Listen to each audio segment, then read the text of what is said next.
Assalamualaikum warahmatullahi wabarakatuh. Alhamdulillahi rabbil alamin. Sallallahu wasallam ala Muhammadin wa ala alihi wa sahbihi wa tabi'ina lahum bi ihsan ila yaumiddin. Amma ba'du. Alhamdulillah teman-teman dimanapun Anda berada yang saya hormati rahimakumullah. Pada kali ini kita alhamdulillah ketemu kembali dalam kesempatan belajar bahasa Arab dari buku belajar bahasa Arab dari kitab Nizamul Islam. Pada kali ini kita akan lanjutkan materi kita bab yang terakhir tentang al-marfu'at atau isim-isim yang marfu'. Nah, bab yang terakhir ini adalah bab yang ketujuh yang kita beri judul dengan at-tabi' lil marfu', yaitu isim yang mengikuti isim yang marfu'. Nah, salah satu dari isim yang marfu' adalah isim yang mengikuti atau menjadi pengikut bagi isim yang marfu'. Nah, teman-teman sekalian saya hormati rahimakumullah, tentu kita harus ingat bahwa ada 6 pembahasan tentang isim-isim marfu yang telah kita selesaikan. Yang pertama adalah pembahasan tentang al-fa'il, yaitu al-fa'il. Isim marfu yang pertama adalah isim yang menjadi fa'il. Yang kedua adalah an-naib 'anil fa'il. Isim yang kedua yang marfu adalah isim yang menjadi naibul fa'il atau pengganti fa'il. Kemudian yang ketiga adalah al-mubtada'. Isim yang marfu yang ketiga adalah isim yang menjadi mubtada. Kemudian yang keempat adalah khabarul mubtada, isim yang menjadi khabarnya mubtada. Dan yang kelima adalah ismu kana wa akhwatiha, isimnya kana dan teman-temannya atau saudara-saudaranya kana. Kemudian yang keenam adalah khabaru inna wa akhwatiha, khabarnya inna dan saudara-saudaranya inna atau teman-temannya inna. Semuanya telah kita sampaikan, telah kita bahas bagaimana definisi fa'il, bagaimana definisi naibul fa'il, mubtada, khabar mubtada, isimnya kana dan saudara-saudaranya, khabarnya inna dan saudara-saudaranya, semua telah kita definisikan, kita jelaskan dan juga telah kita berikan contoh-contohnya. Bila ada yang kurang difahami, maka silahkan kembali untuk menyimak video-video yang telah kita sampaikan. Baik, teman-teman sekalian yang saya hormati rahimakumullah, kita sekarang akan fokus kepada pembahasan yang terakhir dari 7 isim yang marfu. Yang 6 telah kita bahas dan ini yang terakhir yaitu yang ketujuh adalah at-tabi'u lil marfu, isim yang mengikuti pada isim yang marfu atau yang rafa. Berarti artinya teman-teman sekalian yang saya hormati rahimakumullah, isim yang ketujuh yang marfu adalah isim yang mengikuti pada fa'il, isim yang mengikuti pada naib anil fa'il, isim yang mengikuti pada mubtada, isim menjadi pengikutnya khabarnya mubtada, isim yang menjadi pengikutnya isimnya kana dan saudara-saudaranya, isim yang menjadi pengikutnya khabarnya inna dan kawan-kawannya. Itulah disebut dengan an-naib, itulah disebut dengan at-tabi' lil marfu. Nah, teman-teman sekalian saya hormati rahimakumullah, untuk memperjelas insyaallah nanti kita akan rinci satu persatu, akan tetapi pada kesempatan kali ini kita akan berikan contoh sebagai gambaran umum tentang at-tabi' lil marfu. Nah, baik, kita lihat sekarang. Yang pertama kita baca at-tariqul wahidu li taghyiril mafahimi huwa ijadul fikri 'anil hayatid dunya. At-tariqu jalan, al-wahidu satu-satunya, artinya jalan satu-satunya, li taghyiril mafahimi untuk mengubah konsepsi-konsepsi, huwa ijadul fikri itu adalah mewujudkan pemikiran 'anil hayatid dunya tentang kehidupan dunia dan seterusnya ya. 'Anil hayatid dunya wa 'an alaqatiha bima qablaha wa ma ba'daha, hubungannya dengan sebelum dan setelah dan seterusnya ya. Bukan itu pembahasan kita sedang membahas tentang bahasa Arabnya, oke? Nah, kita lihat di sini ada kata at-tariq. At-tariq di sini marfu dengan tanda rafa dhammah karena dia termasuk isim mufrad. Nah, pertanyaannya at-tariq marfu kenapa? Jawabannya adalah karena dia menjadi mubtada. Menjadi mubtada, oke? Ya, menjadi mubtada. At-tariq menjadi mubtada. Pertanyaannya khabarnya mana? Khabarnya adalah ijadul fikri. Kita lihat, jalan satu-satunya untuk mengubah konsepsi pemahaman adalah mewujudkan pemikiran tentang kehidupan dunia. Di sini berarti kata ijad Ini menjadi khabar. Kita lihat dia marfu, tanda rafanya apa teman-teman? Tanda rafanya adalah dhammah zahirah karena dia termasuk isim mufrad. Nah sekarang kita lihat teman-teman, ya. Kita mendapati ada kata al-wahidu. Al-wahidu yang artinya satu-satunya. Pertanyaannya dia marfu, kenapa? Maka jawabannya dia marfu karena mengikuti pada kata at-tariq, berarti mengikuti pada mubtada. Karena mubtada marfu, maka yang mengikuti juga marfu. Nah, teman-teman sekalian saya hormati rahimakumullah, pertanyaannya kenapa dia kok mengikuti? Karena dia adalah sifat atau penjelas bagi kata at-tariq. Jalan yang bagaimana? Jawabannya jalan satu-satunya. Al-wahid yang satu-satunya. Ya, tidak ada yang lain. Artinya begitu. Tidak ada yang lain. Al-wahid satu-satunya, tidak ada yang lain. Jalan satu-satunya. Nah, di sini kita melihat kata al-wahidu mengikuti kata at-tariqu karena at-tariqu menjadi mubtada yang dia marfu, maka kata al-wahidu juga marfu, posisinya menjadi tabi, menjadi tabi yang kalau kemudian nanti kita akan rinci, maka dia termasuk golongan yang pertama, yaitu adalah na'at. Ya, golongan yang pertama yaitu adalah na'at atau sifat. Na'at atau sifat. Baik, kita lanjutkan. Ijadul fikri 'anil hayatid dunya, mewujudkan pemikiran tentang kehidupan dunia.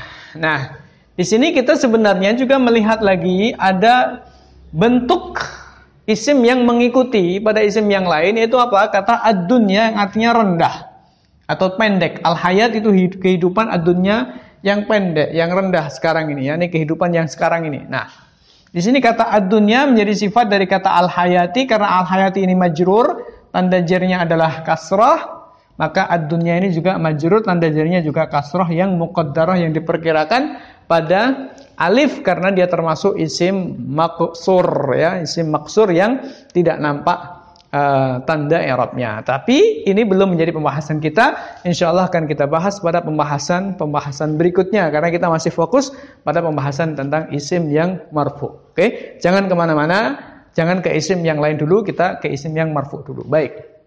Oke, kemudian kita lanjutkan contoh yang kedua. Kita lihat waqad tubbiqat hadhil asya'ul khamsatu jami'uha. Waqad tubbiqat, dan sungguh telah diterapkan.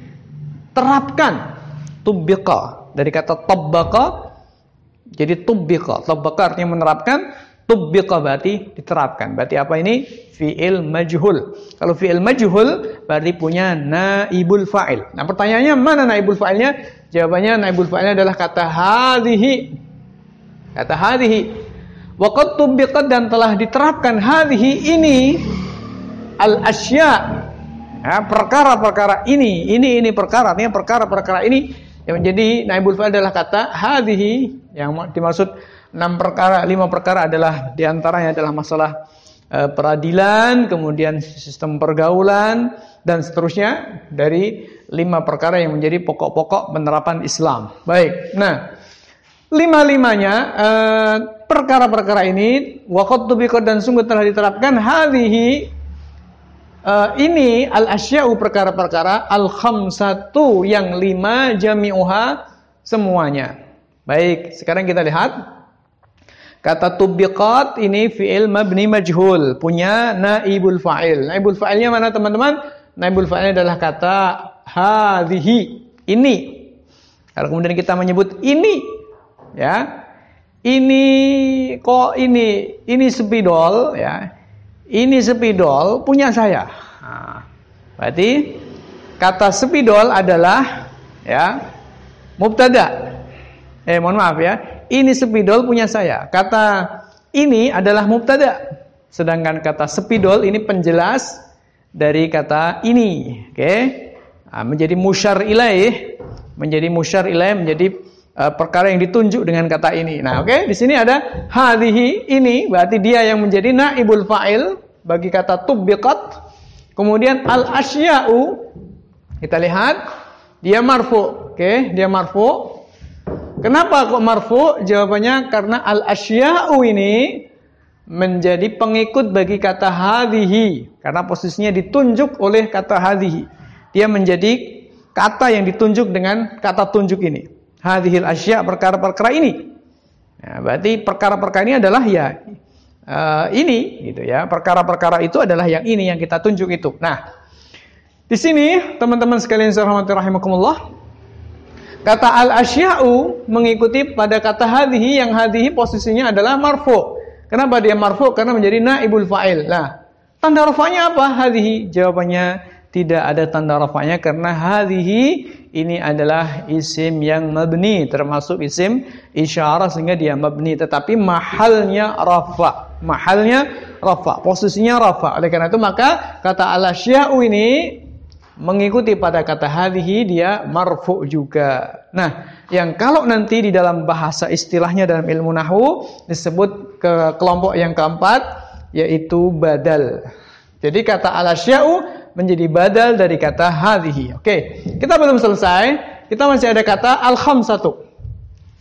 Perkara-perkara ini al-khamsatu yang 5. Oke, kata al-khamsatu dia di marfu. Mengikuti mana? Jawabannya karena dia mengikuti pada kata al-asya'. Al-asya' marfu karena mengikuti pada kata hadhihi yang menjadi naibul fa'il. Kata al-khamsatu marfu karena mengikuti pada kata al-asya'. Al-asya' marfu, maka dia ikut marfu juga.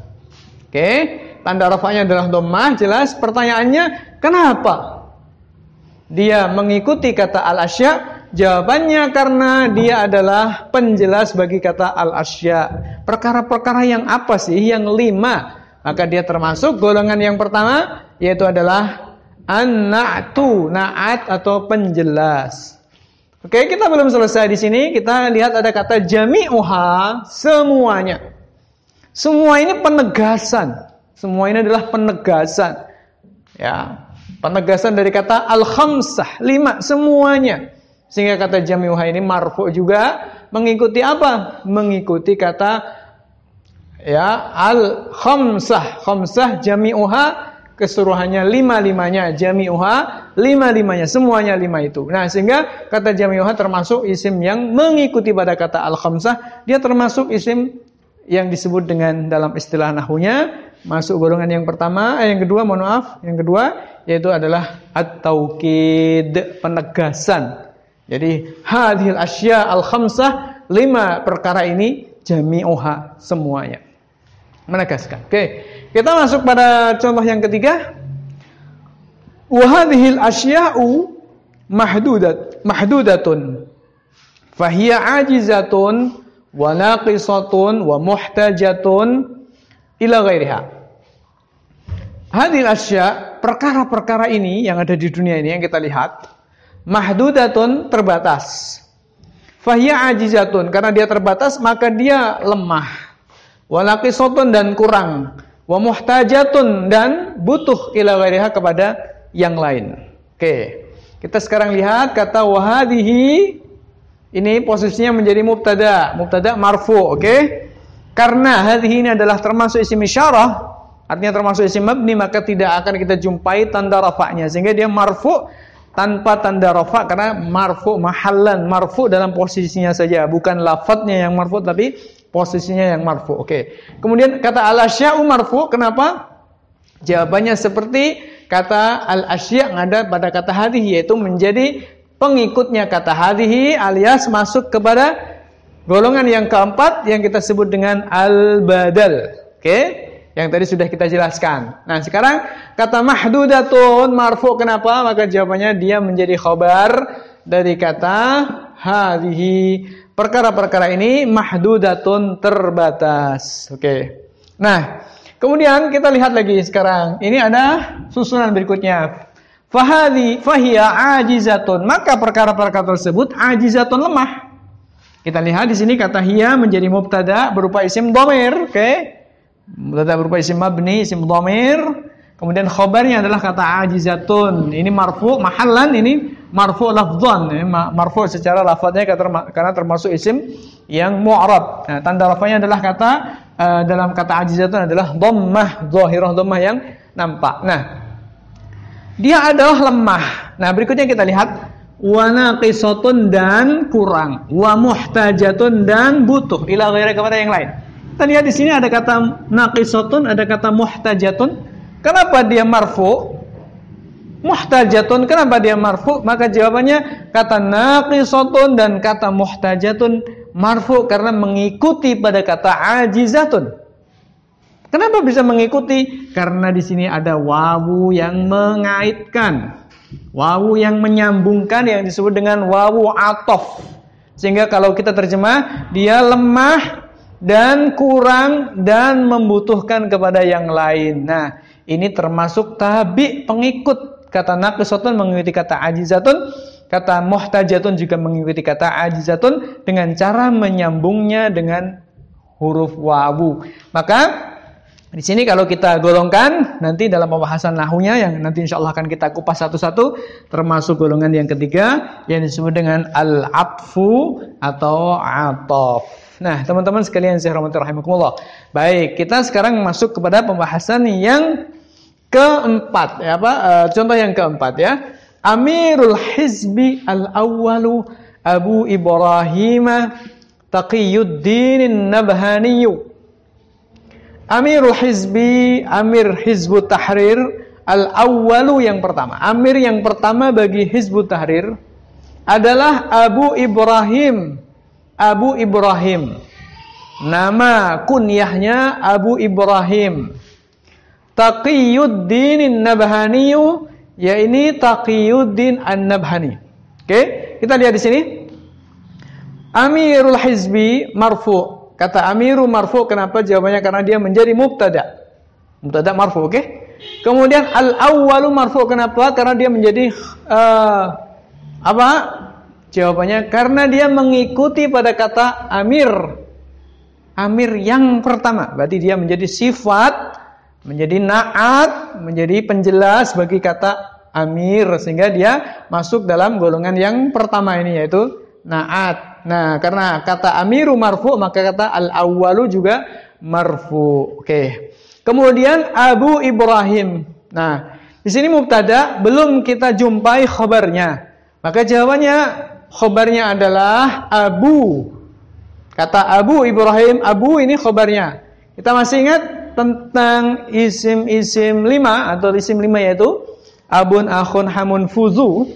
Abun akhun hamun fuzu, ya, yang mana dia marfu dengan tanda dhammah, marfu dengan tanda rafa'nya yaitu wawu bagi asma khamsah. Di sini kata abun marfu menjadi khabar kata amir, menjadi khabar kata amir, sehingga dia marfu. Tanda rafa'nya apa?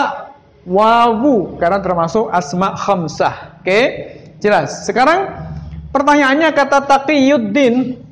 Kata Taqiyuddin dan kata An-Nabhani, kenapa marfu ini dua-duanya? Maka jawabannya Taqiyuddin, Taqiyu marfu karena mengikuti pada kata Abu. Sebab kata Taqiyu ini merupakan nama lain bagi kata Abu Ibrahim. Kata Taqiyuddin merupakan nama lain bagi kata Abu Ibrahim, sehingga dia posisinya mengikuti pada kata Abu Ibrahim yang dalam bahasa